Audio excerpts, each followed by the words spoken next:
Жакынкы чыгыштагы көп жылдык жашыруун тирешүү бүгүн ачык согуштук деңгээлге чыкты.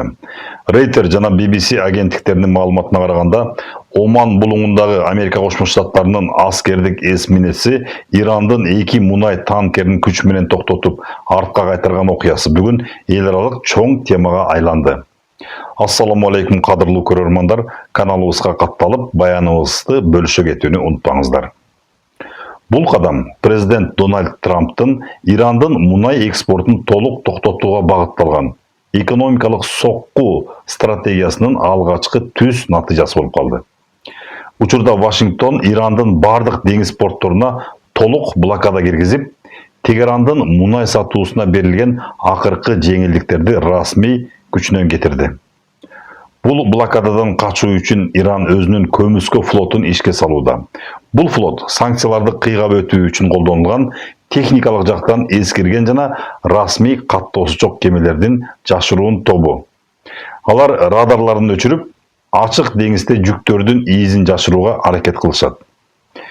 New York Times басылмасы билдиргендей, Америка Кошмо Штаттарынын борбордук командачылыгы акыркы суткада ушундай 6 кемени аныктап, жолун тосууга жетишти. Ошол эле маалда Израилдин Моссад чалгындоо кызматынын башчысы Давид Барнеа кескин билдирүү жасап, Израилдин башкы максаты Тегерандагы учурдагы режимди толук алмаштыруу экендигин жарыялады. Бул билдирүүдөн кийин аймактагы абал дипломатиялык сүйлөшүүлөр жардам бербей турган өтө кооптуу согуштук абалга жетти. Исламабадтагы дипломатиялык аракеттердин натыйжасы аякташы аскердик чечимдерге гана жол калтыргандай болду. Мындай чыңалуу Евразиянын экинчи тарабындагы Орус-Украина фронтунда да байкалууда. Associated Press кабарлагандай, Россия 1200 чакырымдык фронттун бардык багыттарында, өзгөчө Донбасс жана Запорожье аймактарында чабуулун күчөттү.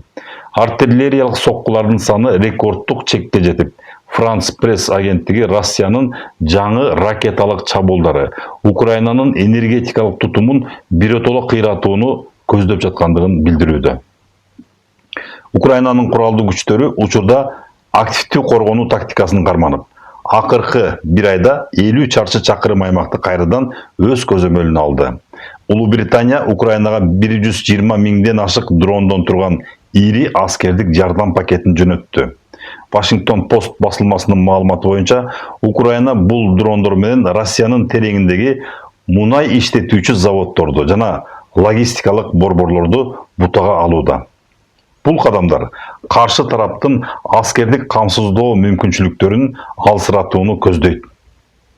Бул эки глобалдык жаңжал дүйнөлүк экономиканы кемчиликсиз бороон деп аталган кризиске кептеди. Эл аралык энергетика агенттиги мунайдын баасы баррелине $150 чейин көтөрүлүшү мүмкүн экендигин эскертүүдө. Ормуз кысыгынын жабылышы дүйнөлүк мунайдын 20%-ын камап койгондуктан глобалдык товар ташуу жолдорунда чоң туңгуюктар пайда болду. Жүктөрдүн кечигиши азык-түлүк бааларынын көзөмөлсүз өсүшүнө жана инфляцияга алып келүүдө. Financial Times белгилегендей, кемелер Африканы айланып өтүүгө мажбур болуп, транспорттук чыгымдар 3 эсеге кымбаттады. Учурда ири инвесторлор активтерин алтынга жана криптовалюталарга өткөрүү менен тобокелдиктен качууда. Ошол учурда ТАСС агенттиги Москва менен Тегеран жаңы аскердик стратегиялык келишимге кол коюуга даярданып жаткандыгын кабарлады. Бул кадам батыштын санкцияларына каршы жаңы геосаясий блоктун түзүлүшүн айгинелейт. Биздин каналга катталууну унутпаңыздар. Кайрадан көрүшкөнчө сак саламатта туруңуздар.